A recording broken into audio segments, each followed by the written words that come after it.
Welcome back, everyone, to another episode of Nerdtooine and the Movie Podcast. Today, it's going to be a little different. It's not going to be the normal solo show. I got my friend Brandon here, Comics Kings, from the Comic Book Collectors Guild. We're going to talk some comics and, some WandaVision and some Mandalorian stuff. So why don't you start off with how did you? I talked about my first episode, my nerd origin story. So how did you get started doing like nerdy stuff, like collecting comics and stuff like that? It was actually my partner on this page, the kid. Um, he took me to my first Comic Con. So a while ago, I was like trying to get into comic books. My grandma took me to the local comic shop. I didn't think anything of it. I bought a Star Wars comic book. I later got signed, so that was cool.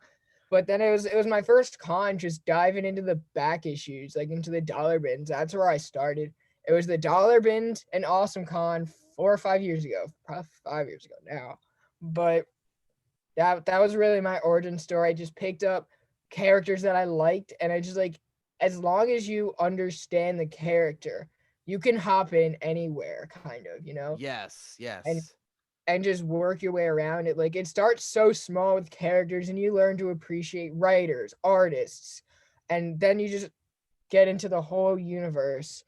Um, and then a lot of it was actually Jim Starlin who helped me get in, because it was my first Comic Con. I brought a comic my uncle gave me from when he was a kid. It was the Death of Captain Marvel, Oh issue wow. 34. It was in horrible condition, super beat up.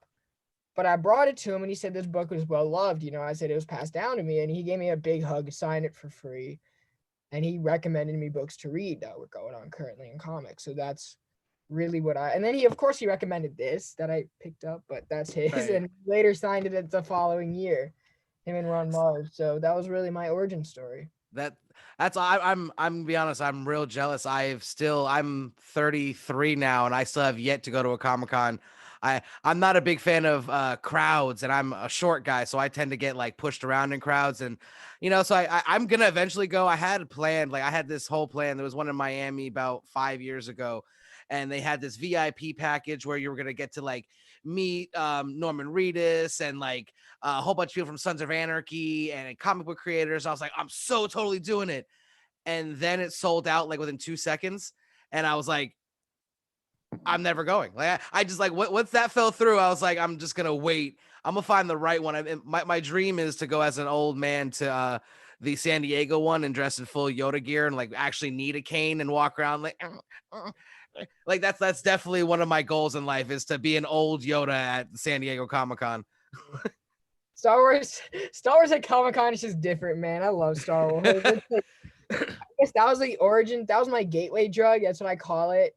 Um, into like the whole thing. I started liking Star Wars when I was like 4 years old, 5 years old. So I remember going through the whole original trilogy as a young kid. In elementary school, teachers would say, "What do you want to be when you grow up?" And I would always say Jedi. So Yeah, no, I've been a huge Star Wars fan for my entire life. I remember because I remember watching, like you said, as a kid, the original trilogy, and it was just so like enthralling. Like you just dive right into that world, and it's just amazing. Empire to me still stands alone as one of the greatest films in the history of time.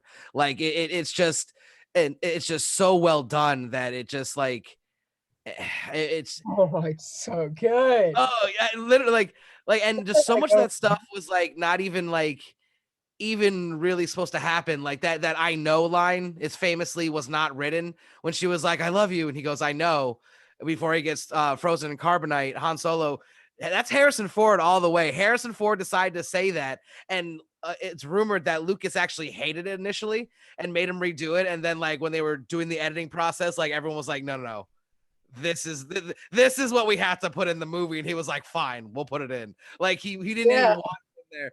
Like, and that's Star Wars is just, that's so near and dear to my heart. So that's why when I hear all these people like Disney's ruining Star Wars, they didn't make everything amazing. But what I'll say this about Disney and Star Wars: you can have your opinions about the sequel trilogy. I'm not a big fan of most of it. They had some okay parts.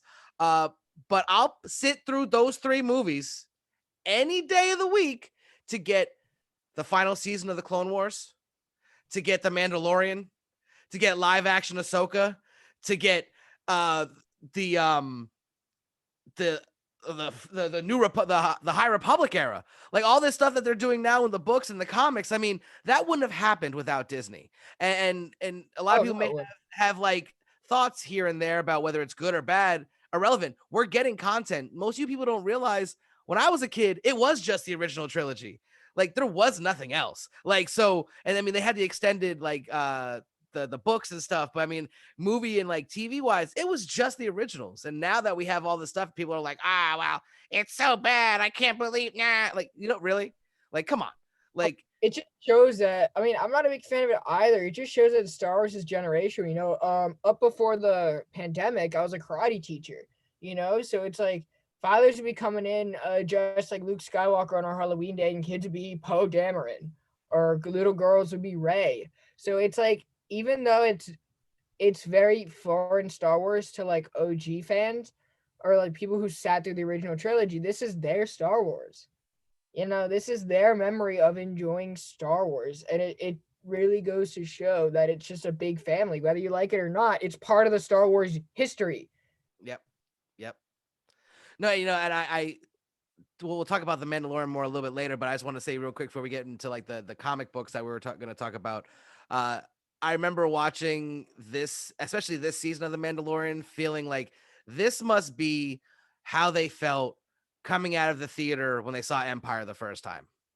Cause like I remember the absolute giddy, like unbelievable joy I had watching that whole season, but like the last like 3 or 4 episodes in particular, it just felt like so much Star Wars and something new that was so entertaining, and I just absolutely was blown away.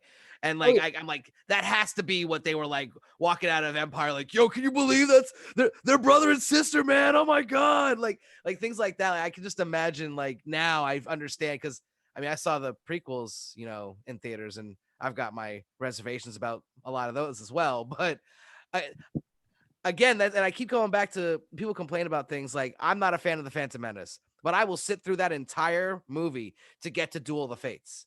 I don't care. That is some of the best Star Wars ever. That Duel of the Fates with Obi-Wan, Qui-Gon, and Darth Maul. Like seriously, especially with the music. Like I will sit through the entire crappy pod race scene, the awkward like flirting between a little kid and Padme. I don't care. I'll put up with all of that. So yeah, right. I'll put up with all of that just to get Duel of the Fates. Like I'm sorry. Like I'm a little different that way. Most people will just automatically go no. Right. And then like Mandalorian, you had Ming-Na Wen in there, and I was watching Agents of S.H.I.E.L.D. as I was watching Mando, so I'm like, oh, I got double of this girl. I'm here for it. She's a badass. Hell yeah. No, she's actually gonna be in the Bad Batch series too. Yeah, and I'm just like, this girl.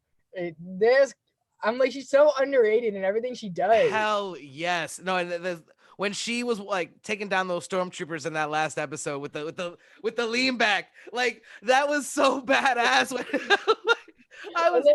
of S.H.I.E.L.D. I just see her kicking everyone's ass, and I'm like, it's like, do you need my favorite line? Here's a gun. If I need it, I'll take it myself. I'm just like, yes.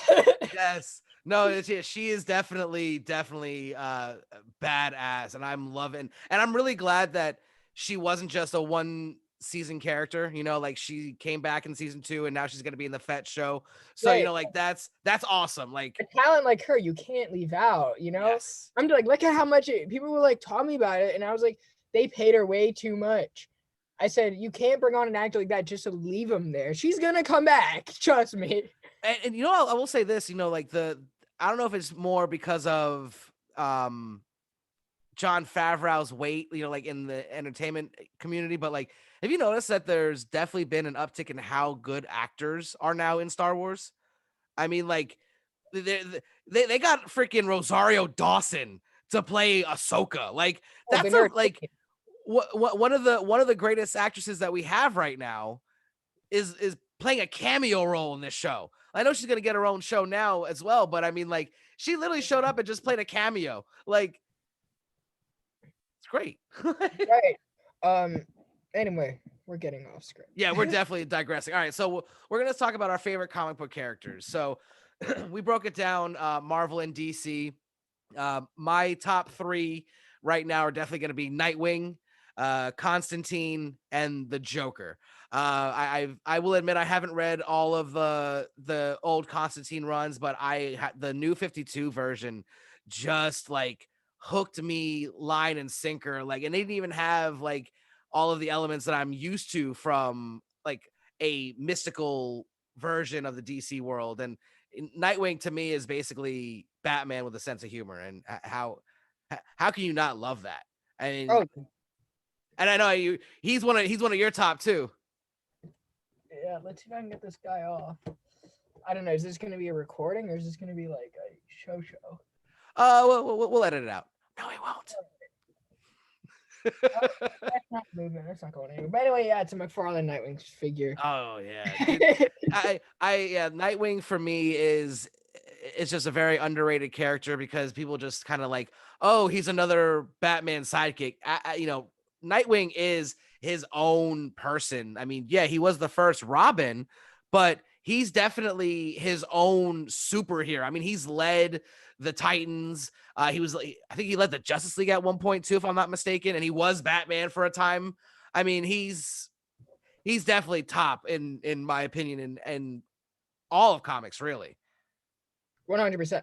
I feel the same way about Nightwing. You know, it's just like his leadership, his courage is something to be really, is a really underrated quality. Because when you look at Batman, it's like you see some dark person who doesn't really show compassion for the people. Nightwing is like the same as Batman with like, I wouldn't go as far as say he can go hand in hand with them in combat, but like as a leader and how to analyze situations, they're like, it's like copy and paste. But also Nightwing, it's the compassion that he has for the people around him, which makes him a better leader with the Titans. And it just makes him a better person when he's in Bloodhaven, you know? Right. So people from Gotham go to him. Barbara goes to him, you know? Right, And right. Don't even get me started on what happened in Three Jokers with Redhead and Barbara. Hell no. I don't accept that as part of the universe. Jason Todd was how old when she was with Nightwing? I mean, I haven't read all of the. I have the third issue. I have 6 covers of it, but I haven't even read it yet. Like I'm gonna eventually go get the whole omnibus, like to just read the whole story. It's just not hardcover. It's 3 issues, and it's not good. All I know is the covers were sick as hell. I mean, right. that's unfortunately that's how I am right now. Like with a lot of the comics, I have been better now. Like I'm researching like when the big first appearances and big stuff's happening, so I'm trying to get those comics. But like I'll admit, for a while there, it was like, oh, that's a cool cover. I'm getting that. That's a cool cover. I'm getting that because I wasn't reading them anyways. I've been reading all the backlogs, like we were talking about before the show. Like I have the Marvel and the DC apps, and I just go in and I'm reading backlogs, like the New 52, Constantine, and like the Secret Wars, and I reread Civil War for like the 5,000th time. Like that's my favorite all time storyline, the Civil War for sure, the first one. Yeah, it's no better. I mean, I pick up everything on the shelf almost, and I read it. I buy everything that I read. It's like it's hard for me to pick something up and not give it the attention like I spent going to get the book, you know. And also for my shows that I review them. So it's kind of like I read it once, I get my nerd stuff out, then I'm like, okay, this is what actually happened. Like this is what's going on. And if I really like it, I'll buy it in a hardcover, buy it in a paperback. But it's more like I just read. It's like what is my favorite thing to do is read a book, read comics, and talk about comics with people. I'm like, I don't care who you are. I know I'm young. I know I'm 19, right? Y'all older than me, but we can just read a comic, talk about it, have fun, make our jokes. And you know that's one thing about comics. In my opinion, there is no age limit or requirement. You just if you like comics, you like comics, and if you read them, you want to talk about them, let's do it. I mean, I'm definitely not the type to be like, oh, he's 19, he's not gonna. I don't until you prove otherwise. I'm gonna assume that you know everything that I know. Like I don't ever assume anyone doesn't know something until they prove me otherwise. You know, so argument isn't comic book basically taking you back to your youth. Who the fuck are you to argue? Yes. Oh no, listen, like when I read a lot of comics, the ones I do read now are because I'm trying to get back to like when I first read those like characters. Like I remember when I first saw Robin, I was like, oh my God. That is the coolest thing ever. Like, cause he's this little dude just fighting, kicking ass and crying. Like, I'm a short guy. I'm 5'2". Like, I'm basically like what Wolverine is in the comics, but minus 1 inch. Like, and so like when I see someone short doing something badass, like Wolverine, I'll talk about it later. I fall in love, and that Right. Robin was what got me there. Right. Speaking of like short stock characters, and what are your Marvel characters? You know, we were Definitely, my list is different than most. I have been a huge Frank Castle fan my entire life, but not for the many reasons that people think. Like I Frank Castle is a deeply twisted and like hurt individual.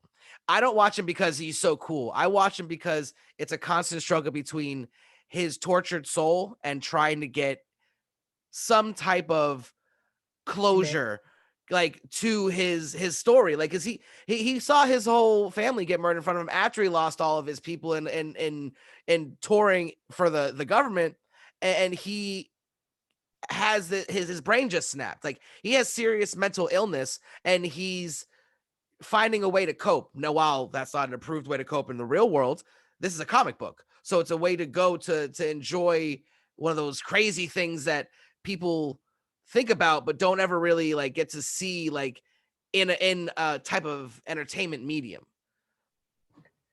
right. I mean, oh, that's a good Bang flavor. I need a Bang.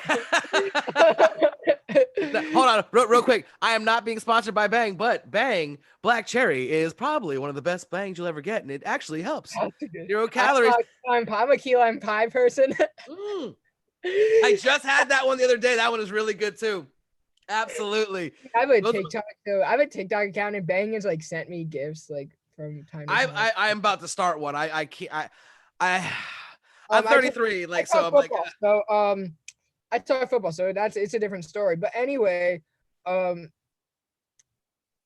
I'm not a big Punisher fan. I think he's very inconvenient to the Marvel timeline, except for Cosmic Ghost Rider. Cosmic Ghost Rider is the biggest badass in the comic universe.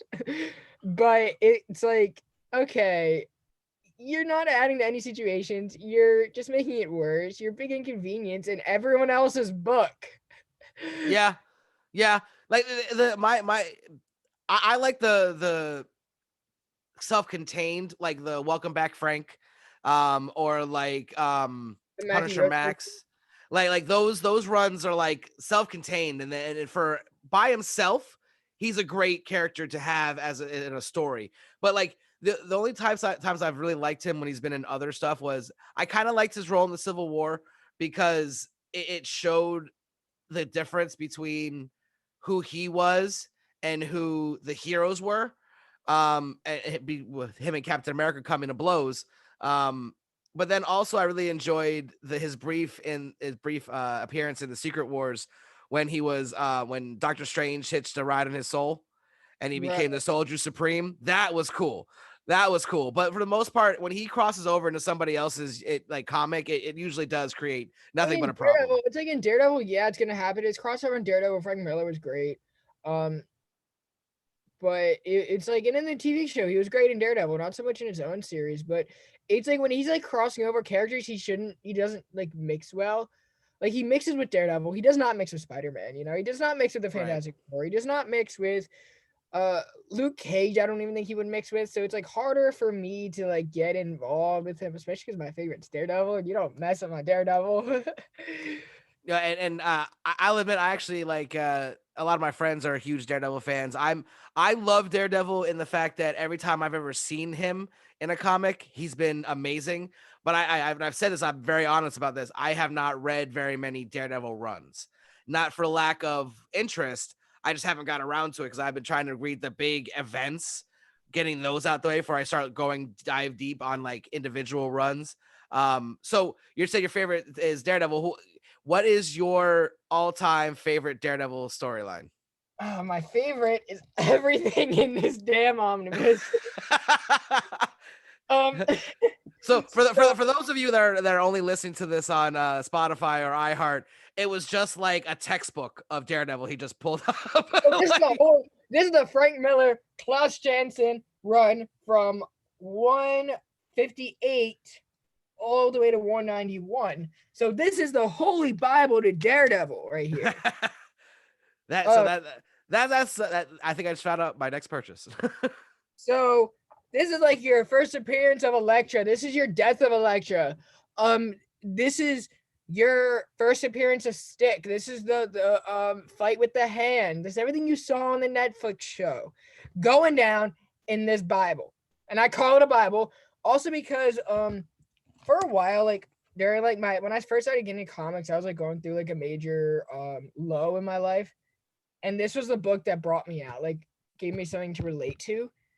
So getting like to a serious note, this book changed my life. Like, and it's very hard for people to connect with a book that way. And it changed my life. No, I listen, I agree 100%. Like I stopped. So I talked about this in my first episode. When I was a kid, like I was a nerd, but I was a closet nerd. Like I also played sports. I played basketball, baseball, lacrosse. I was a swimmer. So like I was basically like a jock. Damn. Yeah. Oh yeah. Crease defense, baby. It was a beast. I loved it. So I actually have in my closet most improved lacrosse player trophy still in there. I still care to this day. From when he went from 4'10" to 5'2". Yes, absolutely. I grew like 6 inches. No, I actually went from my whole high school career. Like people were trying to get me to play lacrosse, and I just never did.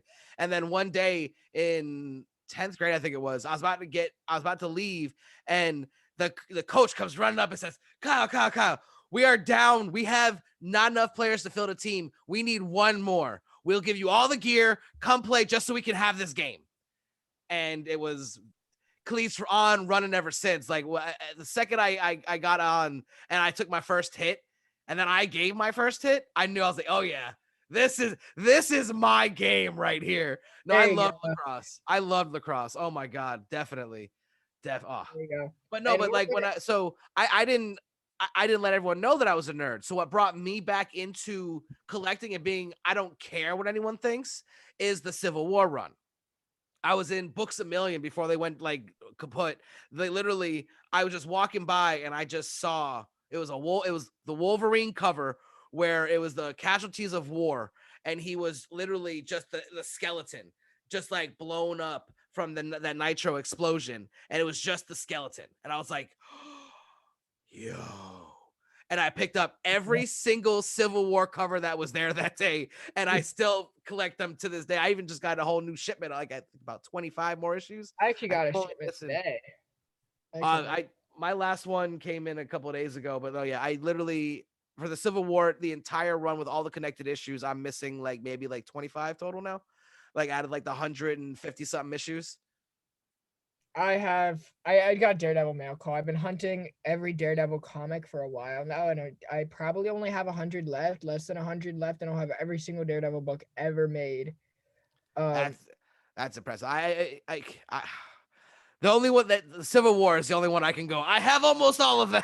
Like I stopped collecting for many years, and I actually had many years ago, one of my ex-girlfriends had made me choose between her or the comics, and of course my dumbass chose her. So I lost a lot of my original collection that I had, which really nowadays breaks my freaking heart. Oh, my nerdy soul. Weeks. Apparently. And, I know what, at least one of them I had would be at least worth like $1,000 right now if I still had it like today. So that also hurts. You had giant sized X-Men #1. No, I didn't have anything that good. No. I had which one did I'll have to get back because I have a list of all the ones that I used to have that I don't anymore. So I'll get back. I'll tell you which one it was. I'll send you a direct message when I figure out which one it is. All right. So we got distracted again. Okay. So we kind of skipped over your DC characters because we agreed on Nightwing, but you got a couple other ones that are not on my list. Who are my DC characters? So here's my thing with DC is, we were talking about DC Comics at the height of Scott Snyder's Justice League, which is probably, in my opinion, much better than his Batman run. It's unpopular opinion, but I would say I was reading DC pretty avidly. But ever since like Death Metal got horrible, Future State, I'm just like, this sucks. And I haven't read a DC book, and like I've been reading some of the Future State books, not all of them. I give every book a try, but I guess Wally's one of my favorites. I'm a huge Mark Waid fan.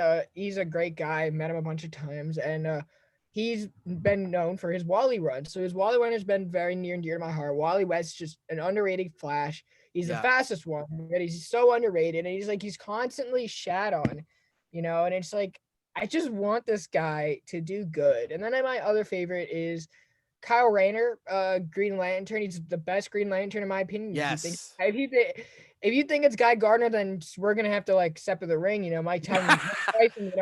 Oh, hey, listen. If someone says Guy Gardner, I'm on your tag me in because I'm not a fan. No. It's just a line of beatdowns. to me, Kyle's the best Green Lantern. The only one that holds a candle is that for me at least. No, not even Hal. It's Kilowog. The guy from I'm drawing a blank from the Justice League animated. What's his name? Why can't I think of his name? John Stewart. John Stewart, and that's specifically because of the animated series. I like John that. Stewart's badass. John Stewart's badass. Just Kyle is so powerful. He's so different from all the other lanterns. Because he's an artist.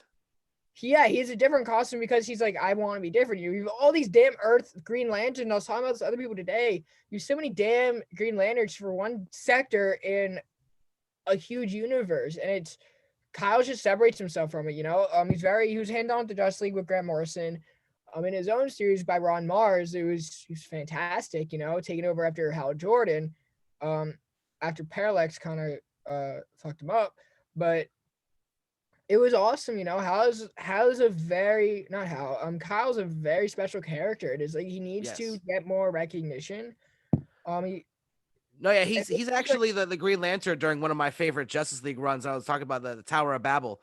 That whole run where Ra's gets all of the Batman's plans to take out the Justice League, like that whole run was unbelievable. And Kyle was the Green. That's actually where I was introduced to Kyle right there. That was the first time I was like, Kyle Rat? What the hell? My name's Kyle. So I was like, oh God, there's a Kyle named Green Lantern. Right, that's awesome.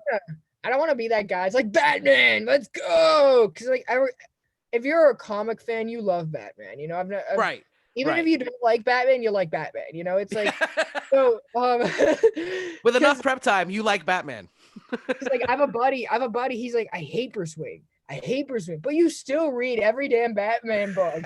You still read Batman. You still give it attention. You like Batman, but I just don't want to stand here and be like, everyone's saying, I love Batman. Everybody loves Batman. Come on. Well, and I think a lot of people just take it too far with Batman because I agree that if given enough prep time, he could pretty much take down anyone. And the reason why I believe that is Tower of Babel. Like he literally had these plans where he wasn't even in the goddamn room, or they were all enacted without anyone really being there. Like they were able to put like little nanotechs in their ear or light the Martian on fire. Like there were so many things that he was able to do without even being present. Like, so if you give Batman enough prep time, yeah, he could probably take down anyone with enough prep time. But like a lot of people just immediately go, Batman's the best. Batman's the best. Only Batman can beat everyone. Doesn't matter. But what do you read? What Only fun is that? Right. What you get? Another Batman statue? Yeah, Batman. Shut up. Just shut up. You make me not like. It's like no matter what someone does with Batman, they're like, I love it. No, you can't love everything. And it's like Batman people, those culty people. So if you're one of those Batman people, read some Spider-Man. Read somewhere else. Get out of your little shell and experience what life can really be like. I'm just like, yo, like if you mean to tell me, you mean to sit through 3 Jokers and you say this was the best Batman book ever. It's like every new Batman book is the best Batman book ever for these kinds of people. Yeah. Well, I mean, those are the same people that didn't think Batman and Robin was that bad of a movie.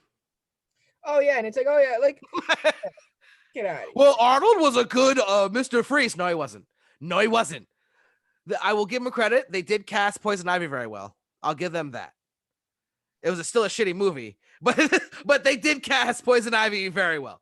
But I'm like, so you mean to tell me Scott Snyder's freaking halfway through his New 52 run was good? No, thank you. Move on. Like, no.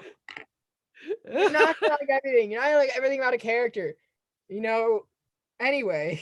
No, well, that's like we were talking about with Frank Castle. Like I can agree that when he's appearing elsewhere, he just kind of slows down the story, and it just kind of like loses its like appeal for me. But like when there are certain characters that they can definitely meld well, you know, it's definitely something that like one of my other favorites, Thanos. Like he can appear in anything, and he just solo run appearance, and he's just almost always badass and just almost always awesome. Like the no exactly like he's Thanos and Quest. what's so great about Thanos is that like he isn't really a villain per se. He just has a code that he abides by that just happens to go against most of the things that we all hold dear as good and evil. Like, I mean, he So wants to impress death because he's in love. It's not like that's the one thing that the MCU didn't get perfectly right, was that it was they driven didn't do it more for right. love. They didn't. They like in the MCU. They described his like love for his children, but he wasn't doing it for his children. He was mostly doing it for the balance in himself. Like he lost his family. He's like, I want to have balance.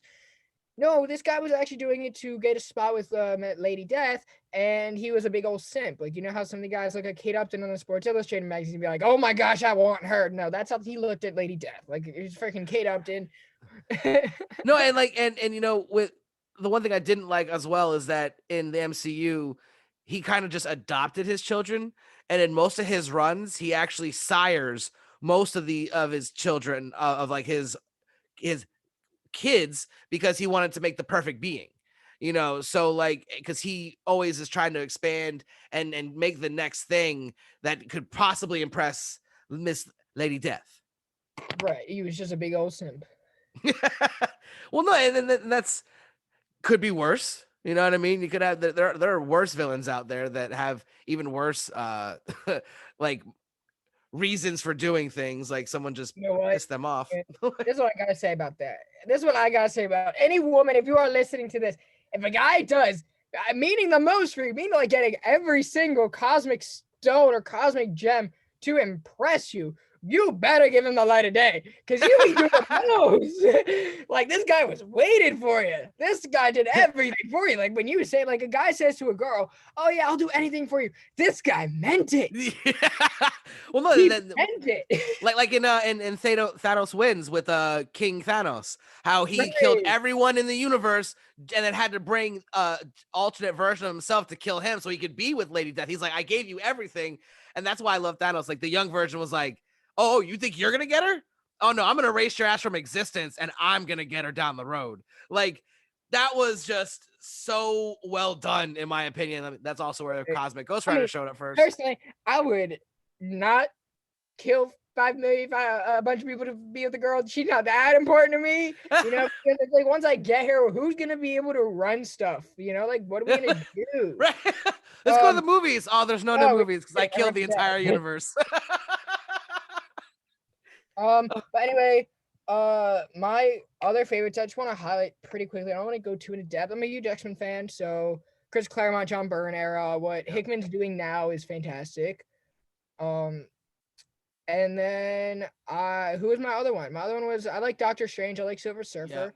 Obviously, I like Silver Surfer. I've been showing this off the whole time. Yeah. But Surfer's my favorite. So the Doctor Strange, I'm a big fan of Strange too, but my favorite runs was that one shot with him and Doctor Strange, where I'm sorry, him and Doctor Doom. What was it called? They were battling for title of Sorcerer Supreme, and they end up going to hell to get his mom. I feel like that's gonna be something that we might see when Doctor Doom comes to the MCU. And I definitely hope that we get a good one, because the last Fantastic Four ones were very no, we will. You know, and speaking of Doctor Strange, he's a great segue into all these different universes. I don't know if anybody watched WandaVision, but spoiler alert.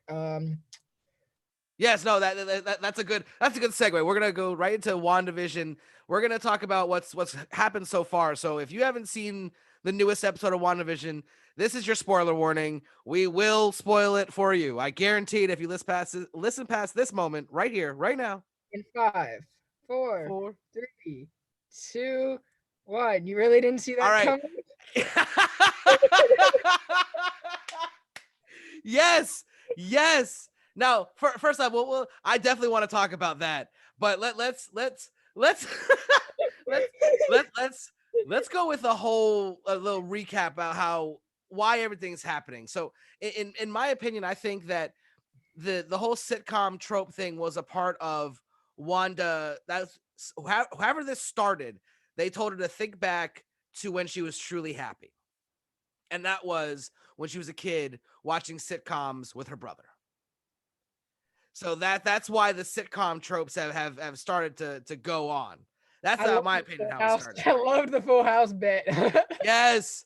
Oh my god. And the irony that she's now the adult in the Full House bit, is just not lost on me at all. Like I absolutely love What's up that. next? Like Everyone hates Chris. I'm like, shit. No, that actually would make sense though. If the next one is everyone hates Chris, because think about it, everybody hates Wanda now. well, and I truly don't think that Wanda is actually responsible for this. I It's in comics. It's Agatha mostly. Agatha's kind of like her tutor, who Agnes rather.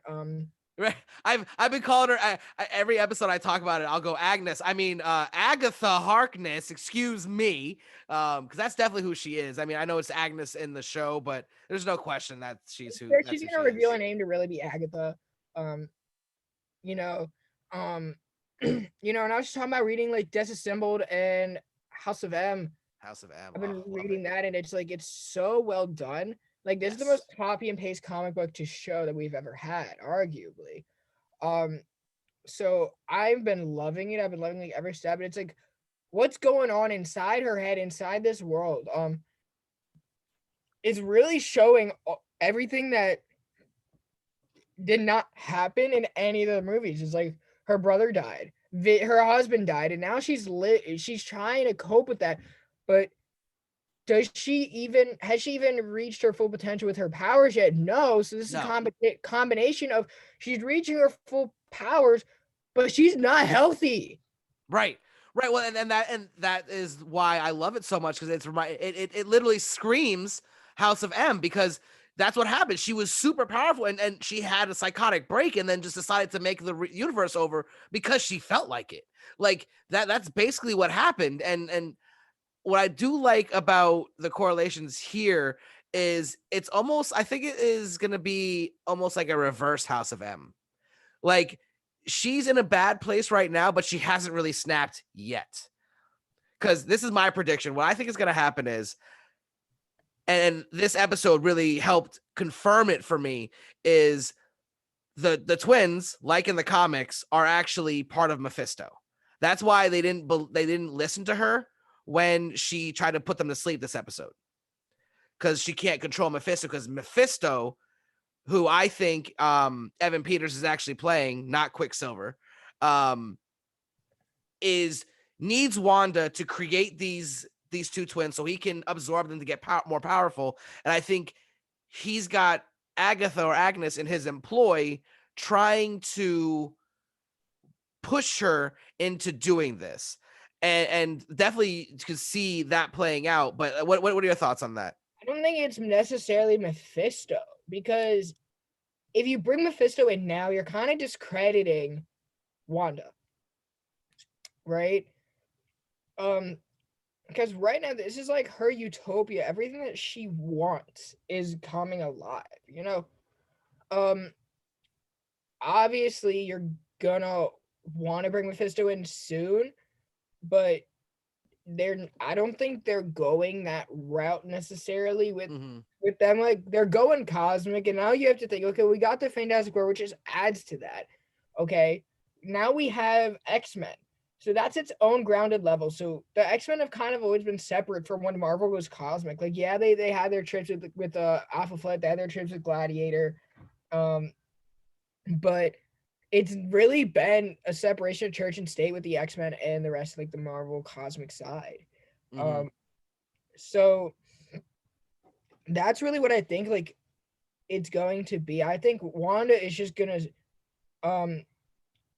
be an introduction to Lorna. You know, I hope they get the same casting from Lorna from The Gifted. Oh my gosh, that would be so. I love Polaris. I love Yes. Polaris. But Yes. but That's a now, shame that show got canceled too. I absolutely loved that show. but think about this, right? Pietro now has to tell Wanda who her real father is. Well, and you know what I would love? Like, so I I feel like the fact that they name dropped who her father was, and it wasn't obvious the Eric Lencher or any of the names that we thought it might be for Magneto. What if that was his birth name, and then after he died, he changed his name, and then when we see him again, it's Eric Lencher. Like that would be a way that they could canonize Magneto being there this whole time. Now I'm Jewish, right? As am What? I. That's awesome.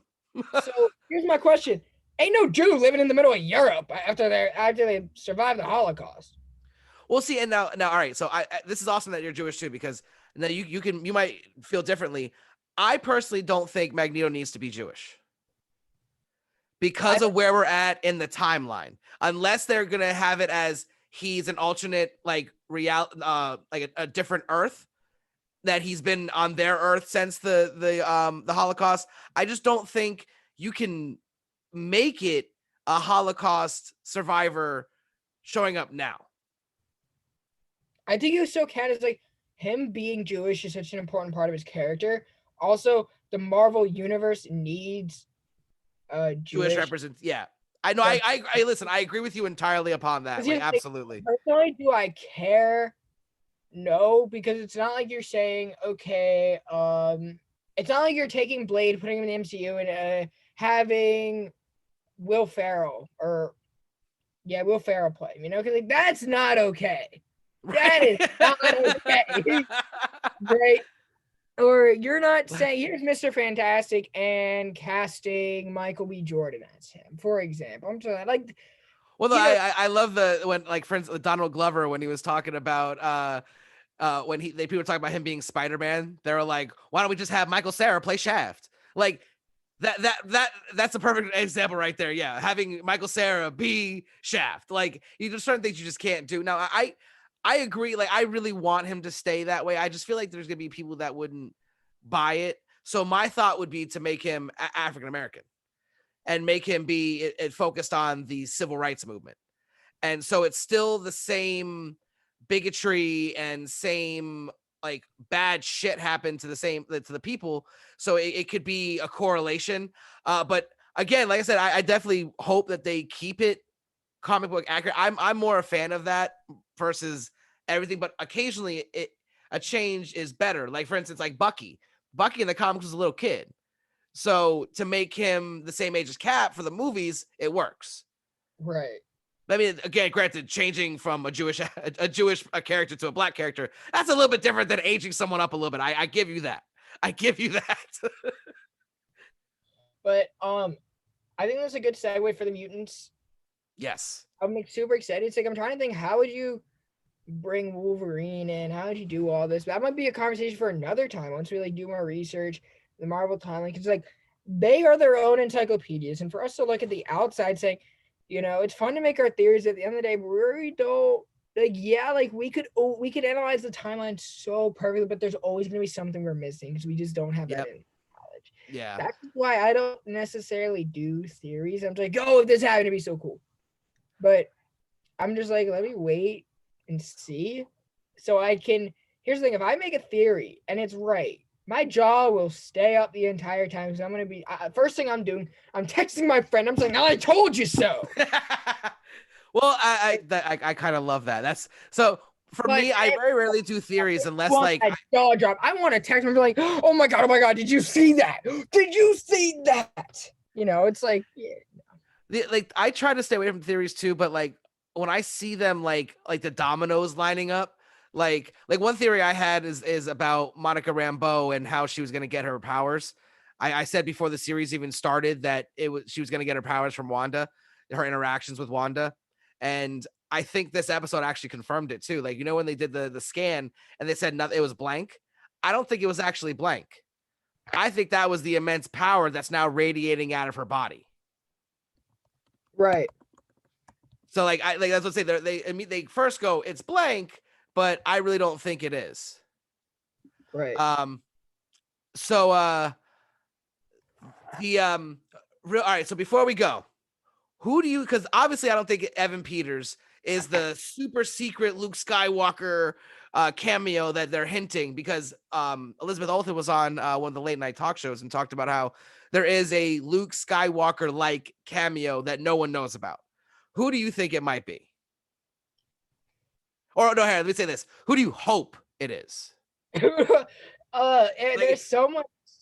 I wouldn't mind it being Charles Xavier, because you gotta Yes. because he's like the only one, or Jean Grey. It's gonna be one of the two who can bring him out. I would like to see Jean Grey, just kind of like girl on girl, crazy on crazy, right? Oh my gosh, that'd be one hell of a meet and greet. Oh my god. No, and I thought something similar. I thought, what about maybe Rogue? I mean, I don't know if I like it, but I think in my head, because there's rumors that she's going to be the villain in Captain Marvel 2. So, and that's going to be the storyline for a later day. But I think they could introduce her with her powers and show her like taking Wanda's ability and fixing everything to show just how powerful she really is, and throw her up against Captain Marvel next time.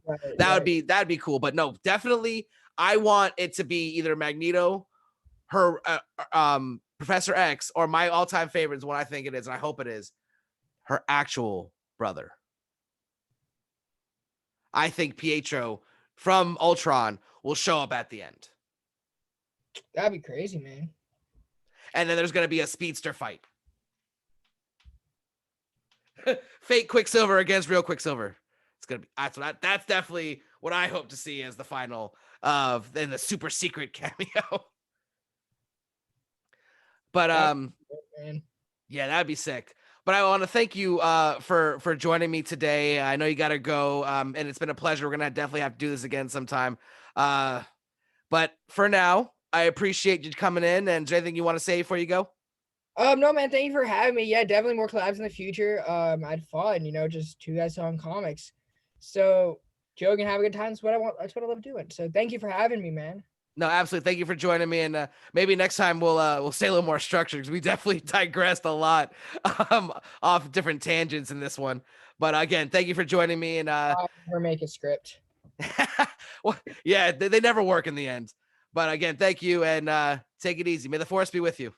May the force be with you, brother. All right.